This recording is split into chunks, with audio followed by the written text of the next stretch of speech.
Hello दोस्तों, स्वागत है आपके अपने YouTube channel AHM GK GS वाला पे। दोस्तों, इस चैनल पर हम लोग pocket GK line by line series start कर चुके हैं, जिसमें हम लोग आज पॉकेट जीके का हिस्ट्री क्लास 4 स्टार्ट करने जा रहे हैं।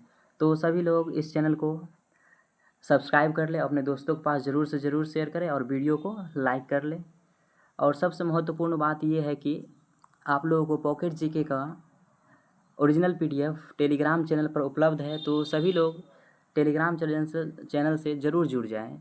अब टेलीग्राम चैनल ज्वाइन होना है, तो सभी लोग वीडियो के डिस्क्रिप्शन बॉक्स में चले जाएंगे, वहाँ पे टेलीग्राम चैनल का लिंक दिया हुआ है, ठीक ना।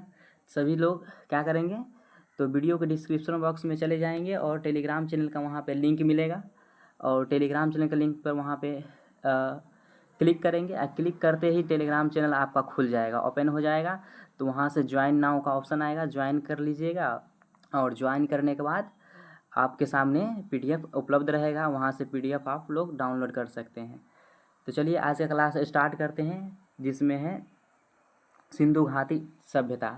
क्या है, सिंधु घाटी सभ्यता के बारे में आज पढ़ेंगे।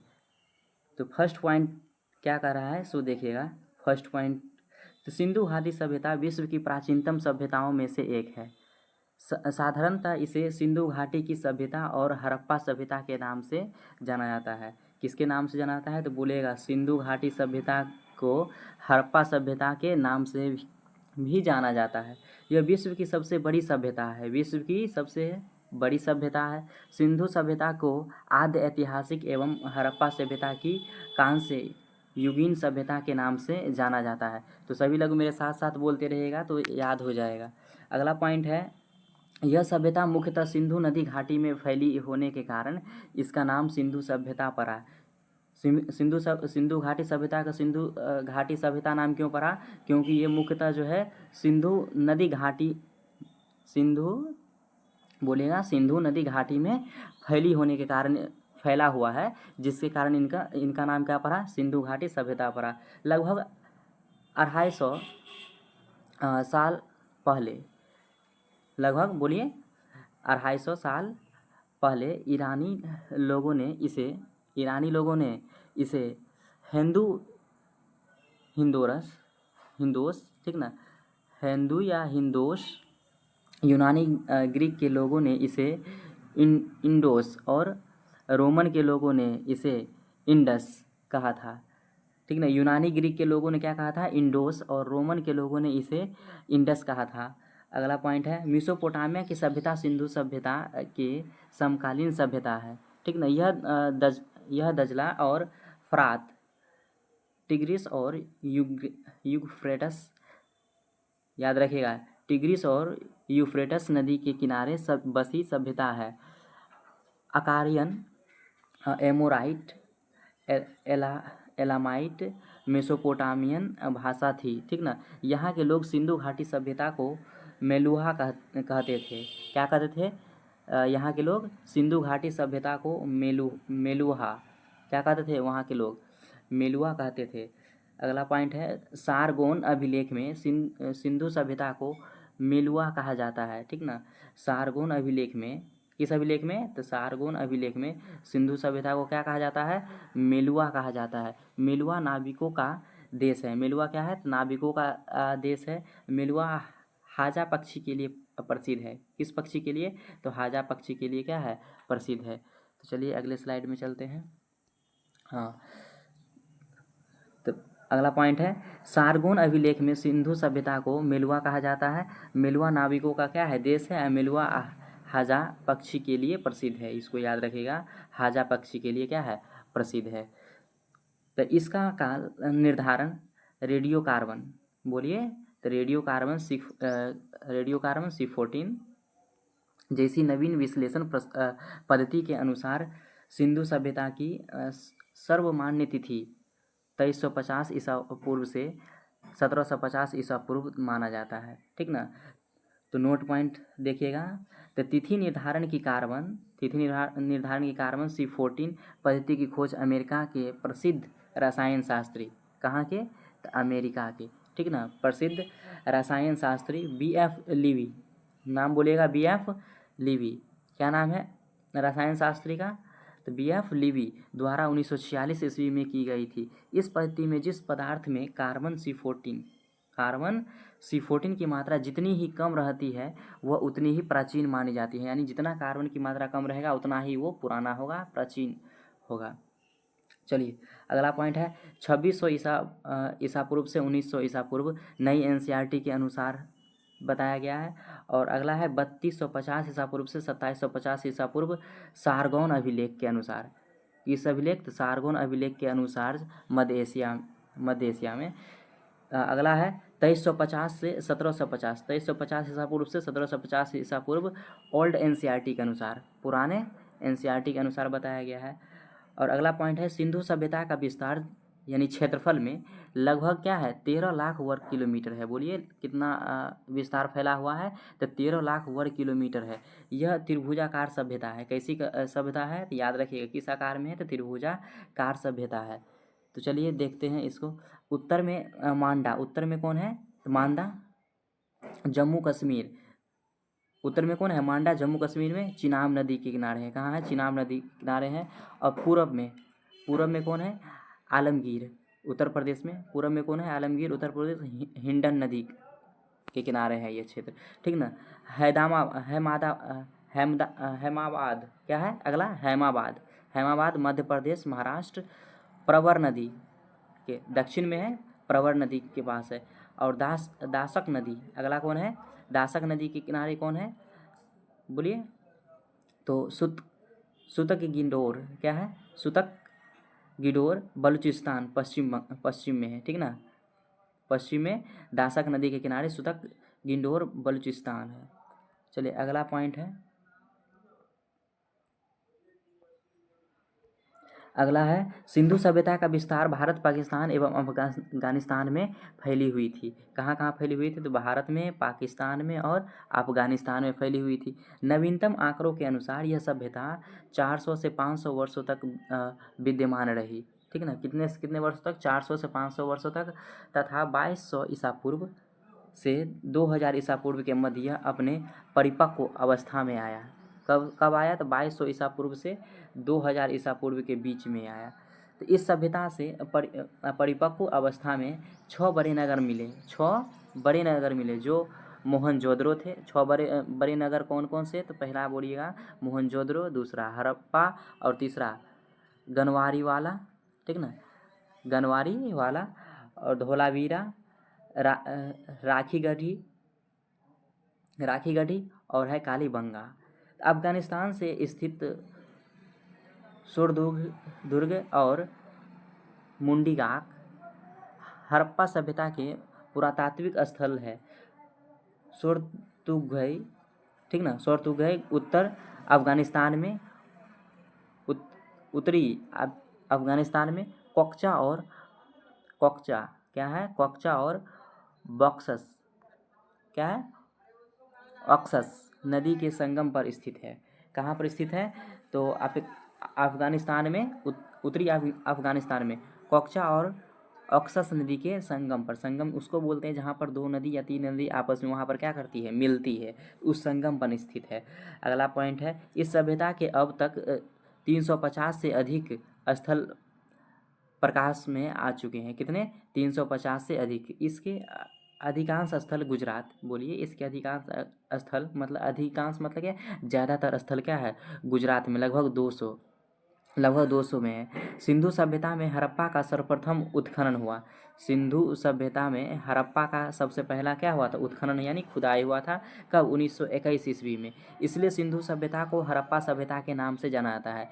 इसलिए बोलिए ना, सिंधु सभ्यता को क्या बोला जाता है? हड़प्पा सभ्यता के नाम से जाना जाता है। सभी लोग वीडियो को लाइक कर लीजिएगा और चैनल को सब्सक्राइब कर लीजिएगा इतना बेहतरीन वीडियो बनाने के लिए। चलिए अगला पॉइंट है हड़प्पा के टीलों की सर्वप्रथम जानकारी। हड़प्पा के टीलों की सर्वप्रथम मतलब सबसे पहले जानकारी 1826 ईस्वी में। कब? 1826 ईस्वी में चार्ल्स मैसन्स ने दी। किसने दी? चार्ल्स मैसन्स ने दी। हड़प्पा सभ्यता से 2 टीले प्राप्त हुए। कितने टीले प्राप्त हुए? 2 टीले प्राप्त हुए, जिसमें पूर्वी टीला, पूरब की ओर पूर्वी टीला आवासीय टीला था, और पश्चिम टीला जो दुर्गीकृत टीला होता था।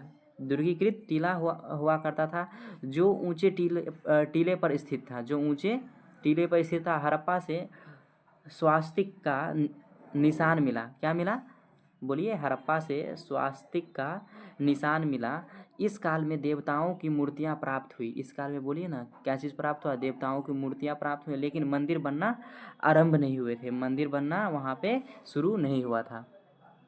चलिए नेक्स्ट लेक्चर में चलते हैं। नेक्स्ट अगले स्लाइड है। हाँ चलिए 5वां स्लाइड है अगला। तो यहाँ पर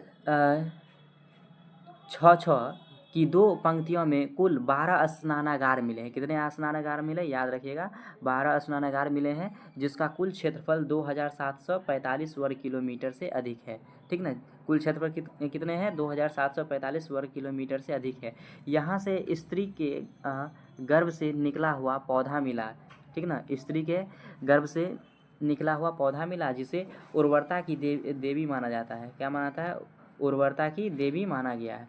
यह एक आयताकार मुहर थी। कैसी थी? आयताकार मुहर थी। सिंधु घाटी सभ्यता का सबसे बड़ा स्थल मोहनजोदड़ो है। याद रखिएगा, सिंधु घाटी सभ्यता का सबसे बड़ा स्थल कौन है? तो मोहनजोदड़ो है। भारत में इसका सबसे बड़ा स्थल राखी गढ़ी है। बोलिए, भारत में सबसे बड़ा स्थल कौन है? राखी गढ़ी है। मोहनजोदड़ो का शाब्दिक अर्थ बोलिए। मोहनजोदड़ो का शाब्दिक अर्थ जो है मृतकों का टीला है। शाब्दिक अर्थ क्या होता है? मृतकों का टीला है। इसके उत्खनन सर्वप्रथम 1922 ईस्वी में। बोलिए, ये याद रखिएगा, सर्वप्रथम सबसे पहले जो है मोहनजोदड़ो का उत्खनन 1922 ईस्वी में राखल दास बनर्जी, ठीक ना, बनर्जी थे उत्खननकर्ता, जो सबसे पहले इन्होंने ही खुदाई किया था। तो 1922 ईस्वी में राखल दास बनर्जी है। इसे सिंध के बाग नखलिस्तान के नाम से जाना जाता है। इसे क्या बोलिए ना, सिंध के बाग या नखलिस्तान के नाम से जाना जाता है। यहाँ वृषभ युक्त मुद्रा प्राप्त हुई है। वृषभ युक्त मुद्रा भी प्राप्त हुई है। अगला है, मोहनजोदड़ो की सबसे महत्वपूर्ण खोज विशाल स्नानागार है। बोलिए, मोहनजोदड़ो की सबसे महत्वपूर्ण खोज क्या है? विशाल मतलब बहुत बड़ा स्नानागार मिला है, जो एक आयताकार जलाशय है। जो एक क्या है? आयत के आकार का जलाशय है। यहाँ यह जो है 11.88 मीटर लंबा, 11.88 मीटर लंबा और 7.01 मीटर चौड़ा एवं 2.43 मीटर गहरा कि ये गहराई के बीमा में ये मिला है। ठीक ना? बीमा उसको बोलते हैं जिसमें लंबाई चौड़ाई सारा चीज़ ऊंचाई दिया रहे। ठीक है, या गहरा। तो अगला है स्नानागार में सर्वप्रथम गिरी पुष्पक। बोलिए, गिरी पुष्पक यानी जिप्सम का सर्वप्रथम प्रयोग किया गया है। स्नानागार में सर्वप्रथम गिरी पुष्पक या जिप्सम का सर्वप्रथम प्रयोग किया गया है। चलिए नेक्स्ट स्लाइड में अगला। तो इसे प्राकृतिक चारकोल की परत चढ़ाकर जलरोधी बनाया जाए। जलरोधी यानी कि जल को रोकने के लिए।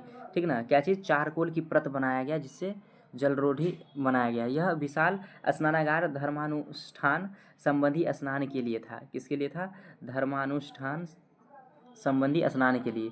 मार्शल ने इसे तत्कालीन विश्व का एक आश्चर्यजनक निर्माण कहा। इसके उत्तर व दक्षिण में पकी हुई पतली ईंटों से, ठीक ना, ईंटों से बनी सीढ़ियों बनी हुई है और वह इसके उत्तर दिशा में कपड़े बदलने के 6 कक्ष बने हैं। बोलिए, उत्तर दिशा में कपड़े बदलने के लिए 6 कक्ष बने हैं।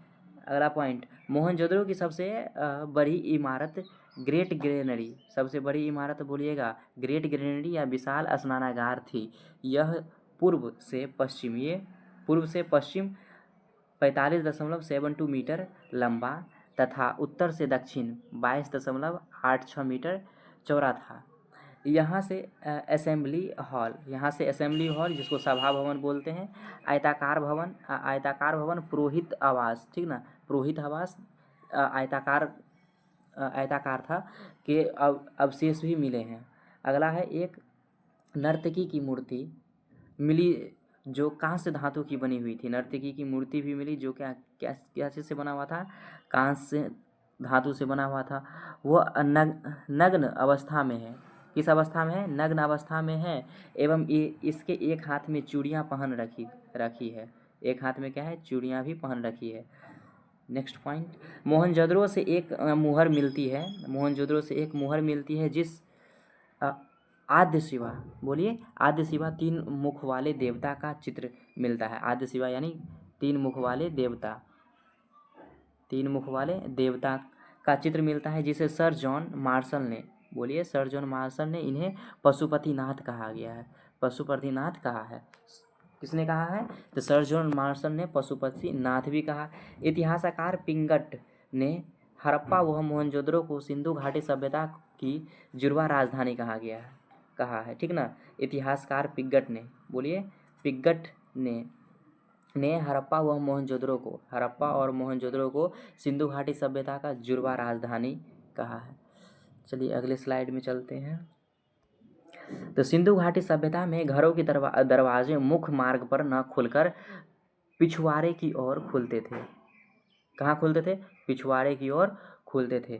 केवल लोथल नगर के घरों के दरवाजे मुख्य सड़क की ओर खुलते थे। याद रखिएगा, लोथल नगर में जो भी घर हुआ करते थे उसका दरवाजा जो है आगे सड़क की ओर खुला करते थे। एकमात्र हड़प्पा और मोहनजोदड़ो और अन्य प्रमुख नगर पक्की ईंट से पूर्णतः बने थे, जबकि कालीबंगा और रंगपुर कच्ची ईंट के बने थे। और ईंट का आकार कितना है, बोलिए 4x2x1 होता है, यानी कि बिमाई दिया गया है, याद रखिएगा। अगला है लोथल नगर के उत्खननकर्ता। हाँ, लोथल नगर के उत्खननकर्ता कौन है, खनन करने वाले SR राव या रंगनाथ राव, ठीक ना। बोलिएगा लोथल नगर के उत्खननकर्ता कौन है, इंपॉर्टेंट है, SR राव या रंगनाथ राव। यह एक व्यापारिक नगर था, बोलिए यह एक कैसा था, व्यापारिक नगर था। 1957 ईस्वी में यहाँ से गोदीवारा मिलता है, ठीक ना। क्या मिलता है, गोदीवारा यानी कि डॉकयार्ड मिलता है, जो सिंधु घाटी सभ्यता की सबसे बड़ी कृति है। सागर तट पर स्थित लोथल नगर पश्चिमी एशिया मिसोपोटामिया से व्यापार का प्रमुख बंदरगाह है, ठीक ना। चावल की भूसी के साक्ष्य रंगपुर व लोथल से मिले हैं। रंगपुर और वो लोथल से मिले हैं, चावल की भूसी का साक्ष्य मिला है। अगला पॉइंट है चन्हूदरो का उत्खनन 1935 ईस्वी में मैके ने किया तथा इसकी सर्वप्रथम खोज 1931 ईस्वी में MG मजूमदार, ठीक ना, MG मजूमदार ने की। यह एक औद्योगिक नगरी थी। कैसी नगरी थी, तो औद्योगिक नगरी थी। यहाँ से मनके बोलिए, यहाँ पर मनके, सीप, अस्थि तथा मुद्रा बनाने का प्रमुख केंद्र था। अगला है, यहाँ से हमें कुत्ते के बिल्ली का पीछा करते हुए पद चिन्ह मिले, ठीक ना। जो कुत्ता जो है बिल्ली के पीछा करते हुए पद चिन्ह मिले हैं। नारी सौंदर्य, ठीक ना, क्या है बोलिएगा, नारी सौंदर्य प्रसाधन में लिपस्टिक, बोलिए लिपस्टिक व अलंकृत हाथी मिली है। यहाँ से झुकर झांगर सांस्कृतिक अवशेष मिले हैं। अगला पॉइंट है, कालीबंगा एक परिपक्व चरण हड़प्पा स्थल है। बोलिए कालीबंगा एक कैसा है, परिपक्व चरण हड़प्पा स्थल है। कालीबंगा का अर्थ है काली चूड़ियाँ। कालीबंगा का अर्थ क्या है, काली चूड़ियाँ। यहाँ से एक जूते हुए खेत का साक्ष्य मिला है। बोलिए ना, यहाँ पर क्या मिला हुआ है, तो जूते हुए खेत का साक्ष्य मिला है। कालीबंगा में शवों के अंत्येष्टि संस्कार हेतु 3 विधियाँ कौन सा है, तो पूर्ण समाधिकरण, दूसरा है आंशिक समाधिकरण और तीसरा है दाह संस्कार के प्रमाण मिले हैं। ये 3 विधियाँ मिली है। चलिए तो अगले स्लाइड में, कालीबंगा सभ्यता से एक खोपड़ी जिसमें 6 छेद किए गए हैं। कितने, 6 छेद किए गए हैं, अर्थात इन लोगों को शल्य चिकित्सा का ज्ञान था। बोलिए ना, इन लोगों को कालीबंगा सभ्यता के लोग जो थे वहाँ का शल्य चिकित्सा का ज्ञान था। यहाँ से अलंकृत ईंटों के साक्ष्य, कपास की खेती के साक्ष्य, ठीक ना, अलंकृत ईंटों के साक्ष्य, कपास की खेती के साक्ष्य, ऊँट की अस्थियों के साक्ष्य, भूकंप के साक्ष्य और वर्ष में 2 फसल उगाने के साक्ष्य और जोते हुए खेतों के साक्ष्य मिले हैं। कहाँ मिले हैं? कालीबंगा सभ्यता से।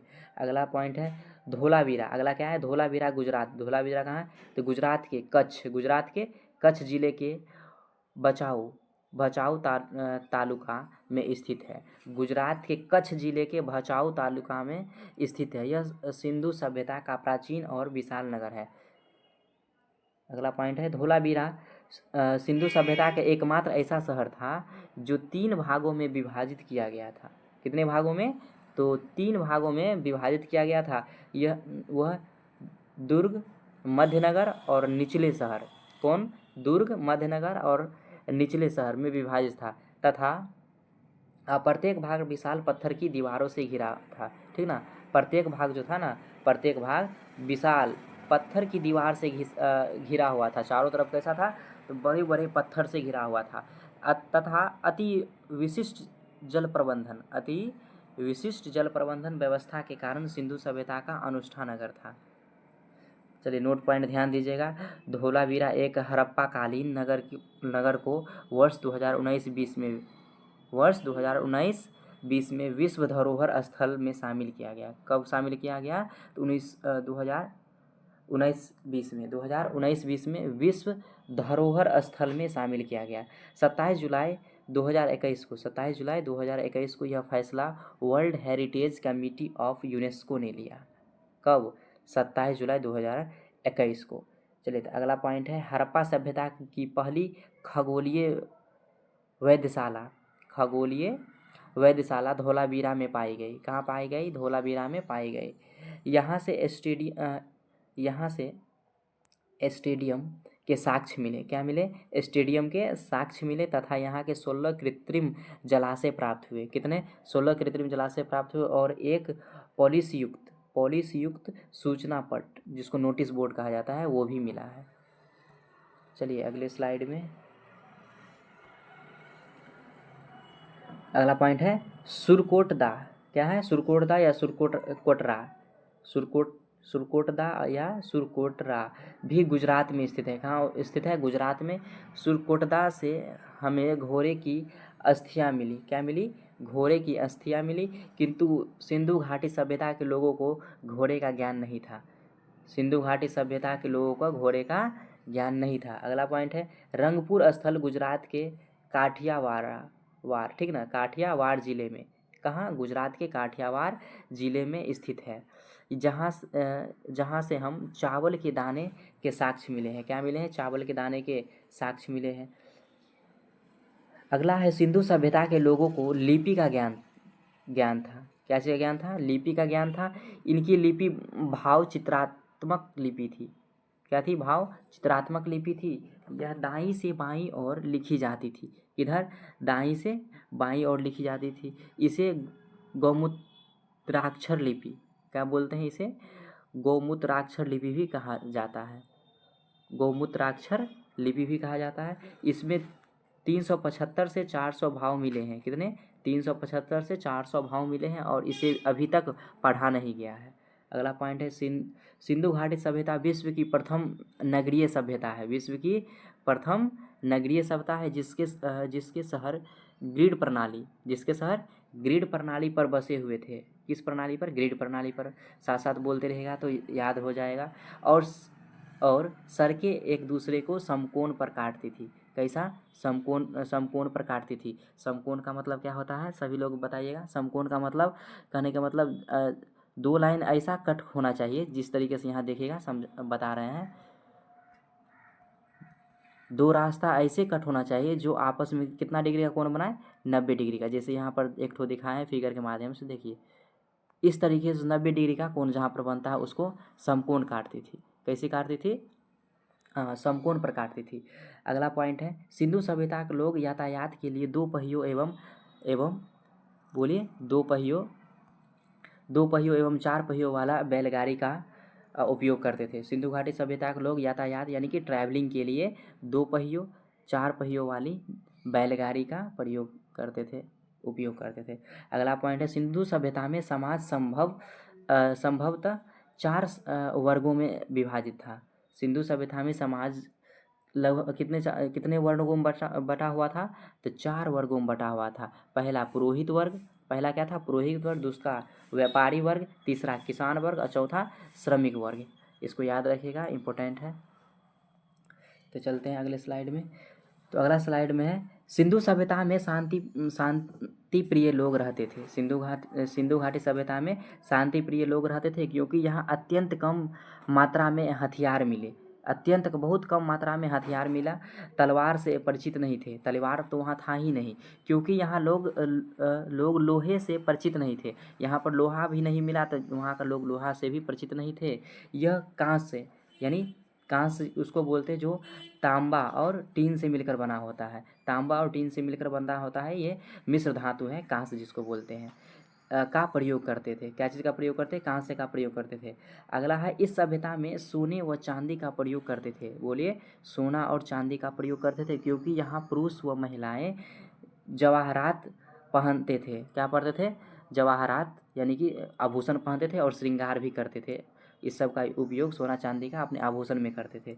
अगला पॉइंट है मनोरंजन के लिए मुर्गे पशु पक्षियों की लड़ाई कराना। मुर्गे पशु पक्षियों की लड़ाई कराना व शतरंज खेलना बहुत इंपॉर्टेंट है। मनोरंजन के लिए शतरंज खेलते थे, शिकार करते थे और मछली पकड़ना इनके लिए प्रिय खेल था। क्या था? मछली पकड़ना। इसी सब से वो लोग अपना इंटरटेनमेंट करते थे। अगला पॉइंट है सिंधु घाटी सभ्यता के घर 1-2 मंजिल होते थे। बोलिए, 1-2 मंजिल के बने होते थे। घर के आंगन के चारों ओर कमरे बनाए जाते थे। घर के आंगन के चारों ओर क्या हुआ करता था? आंगन के चारों ओर कमरा बना हुआ करता था। अधिकांश घरों में एक अलग स्नानागार होता था। अधिकतर घरों में एक अलग से स्नानागार हुआ करता था और कुछ घरों में कुएं भी होते थे, पानी के लिए कुएं भी हुआ करते थे। अगला पॉइंट है सिंधु सभ्यता के लोग काले रंग से डिजाइन किए हुए लाल मिट्टी के बर्तन बनाते थे। बोलिए, काले रंग से डिजाइन बनाते थे और लाल मिट्टी के बर्तन बनाते थे, ठीक ना। तो अगला है सिंधु सभ्यता के लोग वृक्ष पूजा। बोलिए, वृक्ष पूजा, जल पूजा, लिंग पूजा, योनि पूजा वो मातृदेवी का उपासना में विश्वास रखते थे तथा इन्हें ध्यान एवं योग का भी ज्ञान था, ठीक ना। ये भी इम्पोर्टेंट है। सिंधु घाटी सभ्यता के लोग जो थे वो वृक्ष पूजा यानी कि पेड़ पौधे को भी पूजा करते थे, जल को यानी कि प्रकृति को पूजते थे, लिंग पूजा, योनि पूजा और वो मातृदेवी की उपासना यानी उपासक थे, यानी कि उसके क्या थे? पूजने वाले थे। अगला पॉइंट था, कहने का मतलब वो प्रकृति को पूजते थे। सिंधु सभ्यता में मातृसत्तात्मक संयुक्त परिवार होते थे क्योंकि बड़ी मात्रा में मातृदेवियों की मूर्ति मिलती थी। क्या मिलती थी? बड़ी मात्रा में मातृदेवियों की मूर्ति मिलती थी, इसलिए मातृसत्तात्मक संयुक्त परिवार हुआ करते थे। अगला पॉइंट है, यहाँ से ज़्यादातर मोहरे शैलखरी की बनी और आयताकार आकृति की बनी हुई है। पहला है मोहरों पर एक श्रीनी सबसे ज़्यादा वाली आकृति और दूसरा पशुओं में कुबर वाला सांड जो ज़्यादा पूजनीय था। बोलिए ना, कुबर वाला सांड जो उसको ज़्यादा पूजते थे। अगला पॉइंट है मिट्टी की मूर्तियाँ आग में पकाकर बनाई जाती थी। मिट्टी की मूर्तियाँ कैसे बनाई जाती थी? आग में पकाकर बनाई जाती थी, जो टेराकोटा पद्धति, बोलिए, टेराकोटा पद्धति कहलाती है। क्या कहलाती है? मिट्टी की मूर्तियों को आग में पकाकर बनाई जाती है, उसको क्या बोलते हैं? टेराकोटा पद्धति कहलाती है। सिंधु सभ्यता कृषि आधारित अर्थव्यवस्था भी थी क्योंकि यहाँ से गेहूँ, बोलिए, गेहूँ, सरसों, चना, मटर, रागी प्रमुख फसलें थी। लोथल में चावल व रंगपुर से चावल की भूसी मिलती थी। सिंधु सभ्यता में पशुपालन भी होता था, ठीक ना। अगला पॉइंट है सिंधुवासी सूती व ऊनी वस्त्रों का प्रयोग करते थे। क्या चीज़ का प्रयोग करते थे? तो सूती व ऊनी वस्त्रों का प्रयोग करते थे, क्योंकि यहाँ कपास की खेती होती थी इसलिए। मुद्रा व्यवस्था प्रचलन में नहीं था। मुद्रा व्यवस्था यानी रुपया उस समय में नहीं चल रहा था, तो व्यापार वस्तु विनिमय से किया जाता था। तो विनिमय प्रणाली सभी लोग समझ में आ रहा है। कहने का मतलब वस्तु विनिमय का मतलब क्या? वस्तु के बदले वस्तु का प्रचलन था। तो अगला है सिंधु के पूर्व के क्षेत्र को संदर्भ करने के लिए छठी पाँचवीं शताब्दी BCE में हिंदू पुराण फारसी शब्द का उपयोग किया जाता था। सबसे पहले ईरानियों ने सिंधु नदी के पूर्व में रहने वाले को हिंदू नाम दिया। क्या नाम दिया? हिंदू नाम दिया। इसको याद रखिएगा। चलिए अगले स्लाइड में अब विदेशी व्यापारी के बारे में जानते हैं। टीन कहाँ से आता था? वो उस प्रदेश अफ़गान और ईरान से, और गोमोद है। फिर क्या है? गोमेद सौराष्ट्र से। सोना कर्नाटक, अफ़गान और ईरान से व्यापार हुआ करता था। और तांबा का बोलिए खेतरी बलूचिस्तान और ओमान। अगला है चांदी अफ़गानिस्तान और ईरान से, और सीसा ईरान और राजस्थान से व्यापार। सिंधु घाटी सभ्यता के पतन के कारण क्या था वो देखिए इतिहासकार, और उसका कारण क्या है। पहला है गार्डन चाइल्ड्स व मोर्टिमर व्हीलर। आर्यों का आक्रमण के कारण पतन हुआ है, इनका कहना है। दूसरा है SR Rao, sir John Marshall व मैके, बाढ़ के कारण, ठीक ना, बाढ़ का कारण बताया है।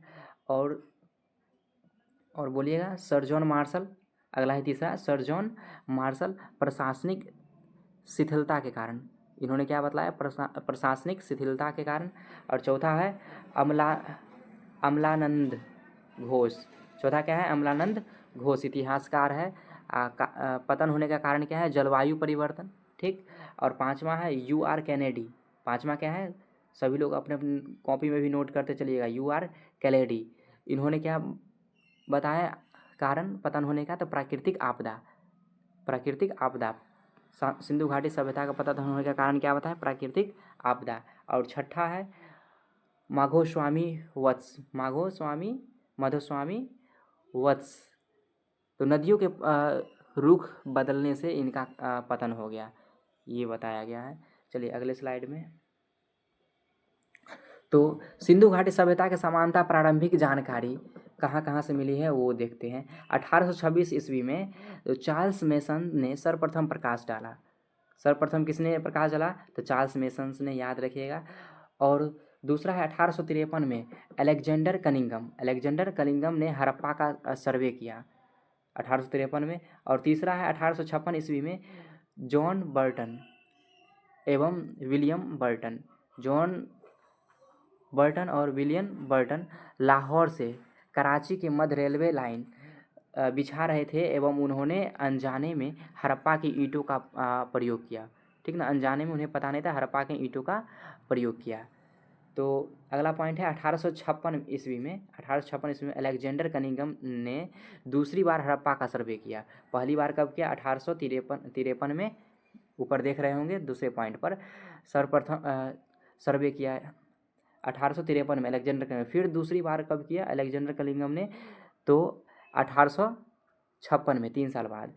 फिर अगला पॉइंट है 1861 ईस्वी भारतीय पुरातत्व विभाग ASI की स्थापना हुई। और उसके बाद गवर्नर जनरल लॉर्ड कैनिंग के समय अलेक्जेंडर कनिंगम को ASI का जनक कहा जाता है, ठीक ना। अलेक्जेंडर कनिंगम को ASI का जनक कहा जाता है। अगला है 1921 ईस्वी में सर जॉन मार्शल ने दयाराम साहनी को हड़प्पा उत्खनन करने हेतु नियुक्त किया, ठीक ना। 1921 ईस्वी में सर जॉन मार्शल ने किसको? तो दयाराम साहनी को हड़प्पा उत्खनन करने, खुदाई करने के लिए नियुक्त किया 1921 ईस्वी में, याद रखिएगा, दयाराम साहनी।